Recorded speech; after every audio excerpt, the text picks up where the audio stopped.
Chers frères et sœurs en Christ, je vous salue dans le nom du Seigneur Jésus-Christ. Bienvenue sur la chaîne Vermisseau de Jacob. Je suis l'évangéliste Rémi et je veux partager une chose importante avec vous. Vous savez, le Seigneur nous a laissé un livre très spécial qui est l'Apocalypse. Il y a beaucoup de prophéties qui ont déjà été accomplies et en voilà une de plus qui est en train de s'accomplir. Oui, encore une prophétie est en train de s'accomplir et elle concerne le fleuve, l'Euphrate. Alors, je ne vais pas vous faire languir, je ne vais pas faire long parce que l'information est cruciale. Vous savez, mes frères et mes sœurs, nous devons être prêts. La résurrection d'entre les morts et l'enlèvement de l'Église sont très proches. Parce que Apocalypse 16:12 nous dit, on parle des anges, c'est les 7 anges, le 6e ange versa sa coupe sur le grand fleuve, l'Euphrate, et son eau tarit, afin que le chemin des rois venant de l'Orient fût préparé. Cette parole est accomplie. Le fleuve, l'Euphrate, est en train de se tarir. Cette barrière naturelle qui sépare l'Orient d'Israël, cette barrière est en train de tomber, de s'abaisser. Ce fleuve qui est un rempart, une frontière naturelle, est en train de tomber. Pourquoi? Parce que une coalition des armées européennes du Nord, des Dômes, et avec la Russie et une partie des pays arabes de l'Orient vont descendre. Et cette barrière naturelle que le fleuve doit tarir pour qu'elle puisse passer, pour que ces armées puissent passer et venir attaquer Israël. Et il est dit que c'est à ce moment-là, quand ils viendront pour détruire Israël, que le Messie apparaîtra, quand Israël criera et invoquera son Messie pour qu'il vienne les délivrer, les libérer de cette coalition qui viendra achever, qui aura le désir d'achever le travail qu'Hitler n'a pas pu terminer. Je vous assure, mes frères, mes sœurs, c'est très important. Alors je continue dans le texte et puis je vais vous montrer les coupures de journaux, vidéos qui expliquent et qui démontrent que ce fleuve, l'Euphrate, est en train de se tarir. Qui aurait pu penser qu'un fleuve avec un tel débit puisse un jour s'estomper, tarir et permettre à des armées de passer librement? Je relis Apocalypse 16:12, le verset prophétique qui est en train de s'accomplir sous nos yeux. Pendant ce temps, c'est le 6e ange, versa sa coupe sur le grand fleuve, l'Euphrate, et son eau tarit afin que le chemin des rois venant de l'Orient fût préparé. Et je vis sortir de la bouche du dragon, de la bouche de la bête et de la bouche du faux prophète 3 esprits impurs, semblables à des grenouilles. Car ce sont des esprits de démons qui font des prodiges et qui vont vers les rois de toute la terre afin de les rassembler pour le combat du grand jour du Dieu Tout-Puissant. Apocalypse 16:15 dit « Voici je viens comme un voleur, heureux celui qui veille et qui garde ses vêtements, afin qu'il ne marche pas nu et qu'on ne voit pas sa honte. » Ils les rassemblèrent dans le lieu appelé Armageddon. L'Armageddon est en train de s'accomplir. La barrière naturelle du fleuve, l'Euphrate, est en train d'être abaissée. Parce que ces armées vont venir combattre Israël et il est dit « Voici je viens comme un voleur. Heureux ceux qui veillent et qui gardent ses vêtements, afin qu'ils ne soient pas nus et qu'on ne voit pas sa honte. Car le Seigneur Jésus, dans sa gloire, avec son corps ressuscité, viendra défendre et protéger Israël. » Et vous savez, les grenouilles, les esprits impurs, ces grenouilles, vous savez, c'est une analogie qui est faite avec l'Égypte et les plaies d'Égypte. Une des plaies d'Égypte, c'est qu'il y a des grenouilles qui ont commencé à pulluler et à remplir tout le palais des rois. Donc il y a une analogie qui est faite entre l'Égypte et le peuple d'Israël qui était en esclavage, qui devait sortir d'Égypte. Maintenant, il n'est plus question de sortir d'Égypte, mais c'est l'Égypte représentée par le roi de Gog Magog qui va descendre, venir combattre Israël pour la détruire. Mais c'est l'Éternel, le Fils de Dieu, Yeshua al-Mashiach, qui va défendre Israël par l'éclat de son avènement. Donc l'enlèvement est proche parce que le game est en train de se préparer. C'est formidable d'assister à ça. Alors là, je vous montre je vous montre une carte. Dans cette carte, vous pouvez voir, voilà, j'ai fait un zoom. Vous voyez la ligne jaune qui est là, c'est le fleuve. Ce fleuve doit absolument être abaissé pour que les armées qui viennent du nord puissent venir et passer par l'Euphrate et venir jusqu'à Israël. Alors vous voyez, il y a la Turquie, il y a la Syrie, le Liban qui est là, et puis il y a les pays arabes qui sont sur la droite. Mais c'est la Turquie qui, pour le moment, a construit sur l'Euphrate des barrages hydroélectriques qui retiennent tellement d'eau. Et aussi, ils ont des stations d'épuration qui prennent de l'eau pour avoir de l'eau potable jusqu'au point où ça tarit ce fleuve, l'Euphrate. Et ce fleuve est la barrière qui empêche, qui est un problème stratégique qui empêche que des armées, des chars et tout ça, des armées terrestres puissent passer. Eh ben, ce fleuve est en train de tarir. Alors voilà, là je vous montre, c'est en Irak. Donc voilà, il est bientôt à sec. Le pays entre deux fleuves, entre l'Euphrate et le Tigre, eh ben voilà, il y a un problème d'approvisionnement en eau douce. Et vous savez que voilà, l'eau c'est crucial et ce fleuve qui est énorme est en train de tarir. Voilà mes frères, mes sœurs, c'est glorieux ce qui se passe sous nos yeux, là pour le moment. Qui pouvait penser ça? Voilà. Et c'est la Turquie qui est la cause de tous ces problèmes. Et voilà, l'eau douce devient très rare. Et c'est là en train de se répercuter sur tout le lit. Et voilà, Gog et Magog vont pouvoir aller à l'Armageddon. Et l'Armageddon va pouvoir avoir lieu parce que c'est un signe, mes amis. C'est un signe, mes frères et mes sœurs, puissant, qui nous montre que l'enlèvement n'est pas loin. Alors, je ne vous parle même pas du pass sanitaire. Car il est dit que l'Antichrist fera en sorte que personne ne puisse acheter ni vendre, ne puisse rentrer dans le système économique s'il ne reçoit pas la marque de la bête sur sa main ou sur son front. Nous voyons avec le pass sanitaire que cela est le prélude à ce que l'Antéchrist va placer, une identité numérique. Tout le monde sera fiché comme des animaux de batterie. Voilà le problème que les nations vont affronter. Et des esprits de grenouilles, des démons, vont attaquer, vont subjuguer, envoûter les rois de la terre pour que leur dessein, ça sera quoi? Leur dessein, c'est de se réunir pour faire la guerre à Israël. Alors, il y a un texte ici qui est vraiment important dans Ézéchiel 38.3. Je vous invite à lire tout Ézéchiel 38.39. Ézéchiel 38.3 nous dit: tu diras, ainsi parle le Seigneur l'Éternel. Voici j'envoie Gog, prince de Roche, de Méchec et de Tubal.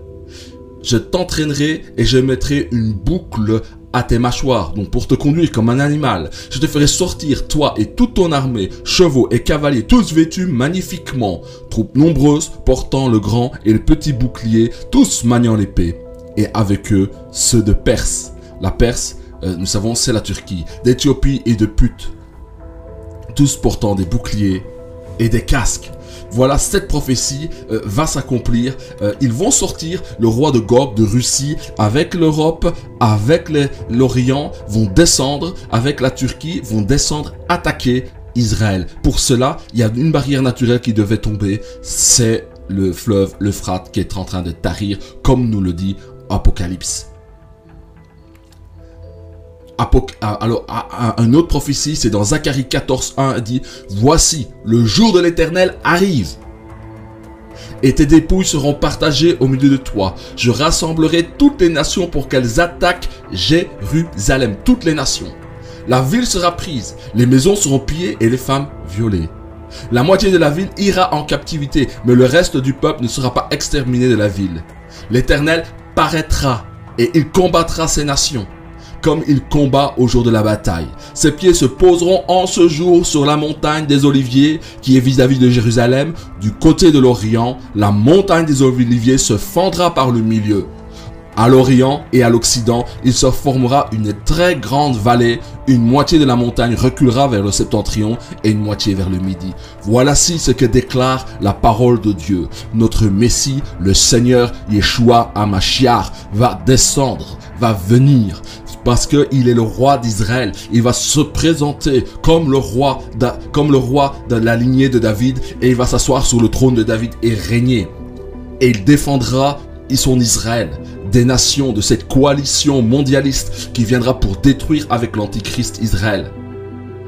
Le fleuve de l'Euphrate qui vient de tomber est un signe puissant. Mes frères, mes sœurs, préparons-nous, sanctifions-nous, gardons nos cœurs plus que tout, car le temps est proche, plus proche que nous l'imaginons. Le règne de Jésus-Christ est là. La résurrection d'entre les morts et l'enlèvement, car c'est le même événement. Pour que Christ revienne, deux choses doivent arriver. La résurrection d'entre les morts, c'est-à-dire une partie des morts vont revenir à la vie pour venir à Christ sur la terre et chasser la coalition qui viendra attaquer Israël en passant par l'Euphrate asséché. Voilà ce qui doit arriver et ce qui arrivera. J'en suis certain. Cela est évident. Le Seigneur l'a dit. Ces prophéties s'accomplissent toujours. Mes frères, mes sœurs, c'est glorieux. Notre délivrance est proche. La résurrection des corps est proche. Notre résurrection est proche. L'enlèvement et notre rassemblement avec ceux qui on part à la résurrection d'entre les morts près de notre Seigneur est très très proche. Fortifions-nous, parce que toutes les plaies qui doivent encore arriver, les tribulations qui doivent arriver, les douleurs de l'enfantement auxquelles nous assistons doivent arriver. Mais nous serons épargnés, car notre Seigneur est celui qui combat pour nous. Restons fidèles. Soyons accrochés à notre Seigneur. Ayons une foi pure, simple et sincère. Ne nous laissons pas conduire et conduire. Ne nous laissons pas captiver par les choses du monde, car tout cela va passer. Certains vous disent de chercher les bénédictions du monde, à prospérer dans le monde. Si vous les écoutez, vous allez perdre votre propre salut. Il est temps de prendre la parole de Dieu au sérieux. Il est temps de se repentir et de mettre sa confiance dans le Christ, dans le Messie, dans celui qui est descendu d'en haut et qui est mort pour nous à la croix et qui a ressuscité le troisième jour. Car il a dit à tous ceux qui croient en son nom, il leur donne la vie éternelle. Et vous aurez part à la résurrection. Nous aurons part à la résurrection d'entre les morts. Nous aurons des corps glorieux, délivrés complètement du péché. Voici, cette parole est formidable. Elle s'accomplit sous nos yeux. Apocalypse 15. Bam bam. Apocalypse 16, 12. Le 6e ange verse sa coupe sur le fleuve, l'Euphrate, et son eau tarit, afin que le chemin des rois venant de l'Orient fût préparé. Voilà mes frères, mes sœurs, je ne sais pas quoi vous dire d'autre. Il n'y a pas beaucoup de discussions à avoir, sinon nous fortifier. Pasteur, vous qui enseignez, qui enseignez, ou prophète, je ne sais pas. C'est le moment de préparer le peuple de Dieu pour l'enlèvement. Pour notre rassemblement avec le Seigneur. Il est temps de se purifier, de se sanctifier. Car le Seigneur vient chercher une épouse fidèle. Ah oui, il ne vient pas chercher les menteurs, les tricheurs, les escrocs, non. Il vient chercher les disciples qui marchent dans la lumière de la vérité. Et je vous assure, c'est pas l'église Babylone du monde qu'il vient chercher, mais une épouse fidèle, qui l'attend et qui le désire. Voilà, une grande prophétie est là, s'accomplit encore. Je crois qu'il y aura encore d'autres choses qui vont s'accomplir dans cette année. Des signes puissants. En tous les cas, mes frères, mes sœurs, résistez. Résistez à la pression sociale, résistez à la pression des gouvernements, résistez à la pression des pécheurs qui veulent que nous nous corrompions, qui ne veulent pas que nous ayons confiance dans notre Seigneur et dans sa délivrance. Je dis aussi, le jugement commence par la maison de l'Éternel. Ne vous étonnez pas, mes frères, mes sœurs, si vous voyez des scandales sur des pasteurs, des mauvais comportements, sur des pasteurs qui se comportent mal et que le Seigneur vient juger ou vient interpeller pour qu'ils se repentent. Car quand le Seigneur vient en jugement, le jugement commence toujours par sa maison. L'enlèvement est proche, très très proche. Je vous l'assure. Je vous ai partagé ce témoignage avec, nous avons vu là dans notre ministère beaucoup de jeunes, des jeunes qui se convertissent, qui sont baptisés Saint-Esprit, des jeunes qui prient les uns pour les autres et ils se convertissent. Et dès qu'ils se convertissent, ils sont remplis du Saint-Esprit tout de suite. Ah oui, le Seigneur ne veut pas que son Église soit dans la confusion. Encore un peu de temps et la délivrance sera là. Soyons proches, soyons forts, ne nous laissons pas séduire par le monde et la distraction. Tournez-vous vers des messages qui édifient, des messages bibliques qui vous fortifient, qui vous permettent de vous accrocher au Seigneur et pas au monde. Tout ce qui vient pour vous accrocher au monde, ça ne vient pas de Dieu. C'est une distraction. Car si vous vous accrochez au monde, vous périrez avec le monde. Ne vous inquiétez de rien, parce que toute chose concourt au bien de ceux qui aiment Dieu. Le Seigneur est en train de séparer le blé et l'ivraie. Et nous le voyons très bien, ce qui est blé, ce qui est vrai. Nous voyons ce qui est le vrai disciple et les faux disciples de Jésus-Christ. Tout devient très clair. Mes frères, mes sœurs, je relis Apocalypse 16-12, le 6e ange donc versa sa coupe sur le grand fleuve, l'Euphrate, et son eau tarit, afin que le chemin des rois venant de l'Orient fût préparé. Il est en train de se préparer. Il faut sûrement que ce fleuve, l'Euphrate, s'assèche encore un peu plus.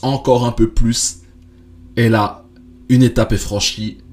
Les esprits des grenouilles, les démons vont sortir et vont aller vers les rois de la terre pour les rassembler pour le grand jour du combat avec le Dieu Tout-Puissant. Et là, le Seigneur se fera connaître comme le Tout-Puissant.